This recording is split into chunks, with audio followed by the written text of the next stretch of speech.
दरभंगा में एक डबरा को भर देने वाला मामला आया सामने। इस संबंध में जो जानकारी मिली है उसके अनुसार दरभंगा जिला के यूनिवर्सिटी थाना क्षेत्र अंतर्गत नीम पोखर के पास अवस्थित डबरा का उसे भर दिया गया। हालांकि इस तरह से इसको भरा दिया गया है कि कौन लोग इसमें शामिल आकर क्या सारा मामला है, आइए आपको बताते हैं। वही इस संबंध में जिला अधिकारी राजीव रोशन ने कहा कि इस संबंध के मामले में सदर एसडीपीओ सुझाव दिया है। इस संदर्भ में मेरे न्यायालय में शीघ्र अपील दर्ज कर तत्काल स्तर पर कोई भी आदमी तत्काल मामला लंबित रहेगा, कोई भी उस पर भरने या निर्माण करने का कोई भी गतिविधि नहीं करेंगे इत्यादि बात कहा है दरभंगा के जिला अधिकारी राजीव रोशन ने। ये निजी जमीन है। इस जमीन पर पेपर 19 में हमने सीमांकन के लिए दिया था सीओ साहब को, जिससे सीमांकन के लिए अनुमति मिला। ठीक है, और उसके बाद सीमांकन कराने के बाद जो है इस पर हमने काम किया। ठीक है, जिसमें ये रैयती ज़मीन होने का जो है उन्होंने पुष्टि की और वो उन्होंने बताया कि जो आप इस ज़मीन पे अपना क्या कहते हैं सीमांकन शुल्क जमा करा के आप नापी करवा सकते हैं। इस ज़मीन पे आप कितने दिन सीमांकन शुल्क जमा किया है? कितने साल?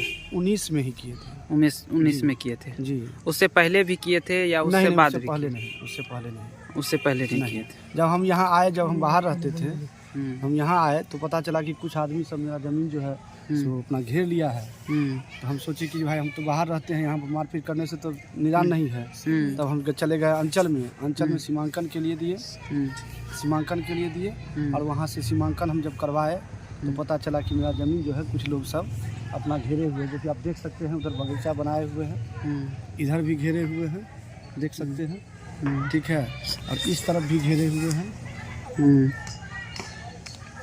लगातार इस जमीन की बात हो रही है कि यह एक बिहार सरकार का और डबरा था। ये कितनी सच्चाई है इसमें? ये निराधार है, कोई डबरा उबरा नहीं है। ठीक है, इसका जो है सो क्या कहते हैं रैयती ज़मीन है जिसका खतियान उपलब्ध है मेरे पास। ठीक है, किसी डबरा में ये तो नहीं लिखा रहता है, या किसी डबरा में तो 16 ठो आम का पेड़, 5 ठो जामुन का पेड़, एक ये सब तो नहीं लिखा रहता है कि रहता है, नहीं रहता है। अच्छा, ये बताइए, ये नेशनल मीडिया से लेकर पूरे देश भर में ये खबर चला है कि दरभंगा में रातों रात इस तालाब को जो है भर दिया गया है, तालाब को ही पार कर दिया गया हुआ है। ठीक है, यहाँ पे नो एंट्री का प्रॉब्लम है, इस कारण से हमने रात में मिट्टी भराया। ठीक है, रात में मिट्टी भराया तो ये मिट्टी भरने में हमको 4 से 5 रोज लगा है, और ये दिन में हम फड़की से घेरे। आप दिन में क्यों नहीं मिट्टी भराए? दिन में ट्रैफिक का प्रॉब्लम है तो कैसे भराएंगे, कहाँ से आएगा ट्रैक्टर, कैसे आएगा? अच्छा, एक बात बताइए, किन के नाम से यह जमीन है और किस तरह से प्राप्त हुआ? इनका मेरे पूर्वज के नाम से ये ज़मीन है।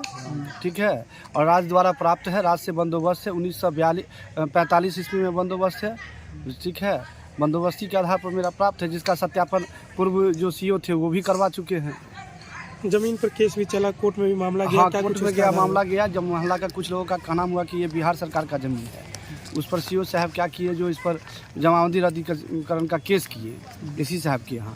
उनके यहाँ केस चला, लगभग साल भर चला केस वहाँ। उसके बाद मेरे पक्ष में आदेश हुआ, कोर्ट से आप केस जीत गए? जी, जीत गए। जीतने के बाद आप मिट्टीकरण करवाए? जी। क्या क्या चीज़ से मिट्टीकरण करवाए, कहाँ से मिट्टी लाए और कौन समय में आप मिट्टीकरण के? जो आप रात में मिट्टी करवाया। मिट्टी का तो मान लीजिए जो ठेकेदार सब होता है, जो ट्रैक्टर गिराता है, वही लोग गिराया। तो आपको रात में मिट्टी भरवाना उचित लगा? नहीं, अब ट्रैफिक के कारण क्या करें, दिन में गिरवावे ताकि रोड जाम हो जाए, ये संभव है। कितने गाड़ी से मिट्टी भरे आप? कितने गाड़ी से? मोटा वही 25-30 गाड़ी से मिट्टी गिराया है। 25-30 गाड़ी? बहुत बड़ा सवाल है जी।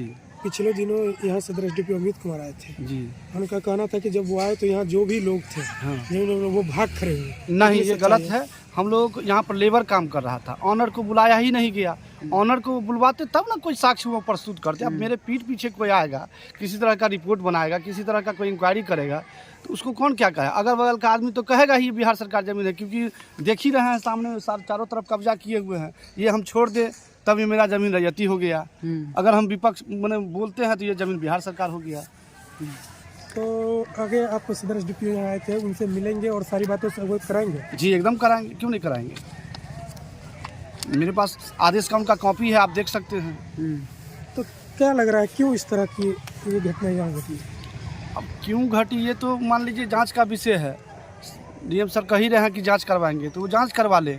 हमारा कहना है कि कोई भी पदाधिकारी आते हैं, अरे एक लेबर को रखे, अब मात्र 2 फीट कुदाली से खुनवा के देख लेना, अगर मेरा ज़मीन मिट्टी भरा हुआ है तो मिट्टी निकलेगा ना। 2 फीट 1.5 फीट हमने मिट्टी भरवाया है, ये कहाँ से डबरा हो गया? 2 फीट 1.5 फीट का डबरा होता है। तो आप जो ये कागजात दिखा रहे हैं, हाँ, ये पूरी तरह से ये सही है? पूरे तरह से सही है। ज़मीन का LPC है, आज तक रसीद कट रहा है, सारा कुछ है, बंदोबस्ती है। लैंड नंबर कितना है इसका? लैंड ये लैंड नंबर क्या है इसका? 131 और 132 जी। 132। और जिस सैरात की जिक्र की जा रही है बार बार कि ये सैरात पंजी में खेसरा मछुआ सोसाइटी का ज़मीन है, उसमें ये खेसरा है ही नहीं। उसमें जो खेसरा है वो आप देख सकते हैं। उसमें क्या क्या खेसरा है बता पढ़ के बताइए तो। उसमें जो खेसरा है वो खेसरा है 35, 28, 29, 38, 54, 30, 31। अच्छा, ये सब जो है ये क्या है? ये कबूलियत है। ये खेसरा ही है ना? जी जी, ये खेसरा है 2 एकड़ 83 डिसमिल का। इसमें कितना आप बोले थे ये खेसरा नंबर है? हमारा 131 और 132 है। दूर दूर तक उस खेसरा से इस खेसरा का कोई सारा मामला है। अभी संज्ञान में ये मामला आया है। अंचल अधिकारी सदर दरभंगा से दूरभाष पे इसके बारे में पूछा गया है।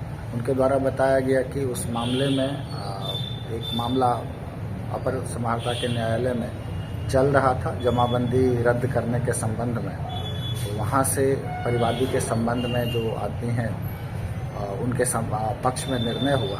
मैंने उनको सुझाव दिया है CO सदर को कि इस संदर्भ में शीघ्र मेरे न्यायालय में अपील दाखिल करें और तत्काल स्थल पे कोई भी आदमी जब तक वो मामला लंबित रहता है तो कोई भी उसको भरने या कोई भी उस पर निर्माण की कोई गतिविधि नहीं करेगा। सर, जिस तरह से जल जीवन हरियाली को लेकर इस तरह की बातें आती है कि डबरा पोखर को बचाना है, लेकिन यहाँ डबरा पोखर अक्सर इस तरह की घटनाएं होती है, उसको भर दिया जाता है, जमीन को बेच दिया जाता है। नहीं, जो भी हमारे सार्वजनिक तालाब, पोखर, आहर, पईन है वो जल जीवन हरियाली का हिस्सा है और जल जीवन हरियाली के प्रथम अवयव के तहत उसे अतिक्रमण मुक्त कराना है। उसमें अगर कोई अतिक्रमित कर रहे हैं तो उनको हटाना है वहाँ से। जहाँ तक निजी तालाब पोखर का है, स्वामित्व और स्वत्व के संदर्भ में इसमें भी कई कोर्ट्स के डिसीजन हैं कि अगर किसी का निजी तालाब पोखर भी है तो उसके स्वरूप में उनको परिवर्तन नहीं करना है। तो इसके लिए भी जो हमारे रेवेन्यू के अधिकारी हैं, जो राजस्व कर्मचारी हैं, उनको इस चीज़ पे ध्यान देने की आवश्यकता है कि जो जल निकाय है उसका स्वरूप बदलने से हमारे पर्यावरण पे, इकोलॉजी पे और जल का जो बहाव का तरीका है उस पे नकारात्मक असर पड़ता है। सर, जिस तरह से ये हुआ है, डबरा को भर दिया गया है, क्या पता चला किस तरह के लोग हैं जो इस तरह का काम किए हैं? लोग के संदर्भ में तो नहीं बताया गया है। ये है कि जमाबंदी रद्दीकरण का बाद अपर समाहर्ता के न्यायालय में था, उसमें क्या दस्तावेज दिखलाया गया है, परंतु जमाबंदी रद्द करने के प्रस्ताव को खारिज किया गया और जमाबंदी कंटिन्यू रखने की बात हुई है। इस पे मैंने CO सदर को डायरेक्शन दिया है कि अगर अपर समाहर्ता का कोई आदेश है तो वो उसके विरुद्ध अपील मेरे न्यायालय में दाखिल कर सकते हैं। दस्तावेजों को देखने के बाद उसका नेचर समझने के बाद ही मैं इस संदर्भ में कुछ कहूँगा।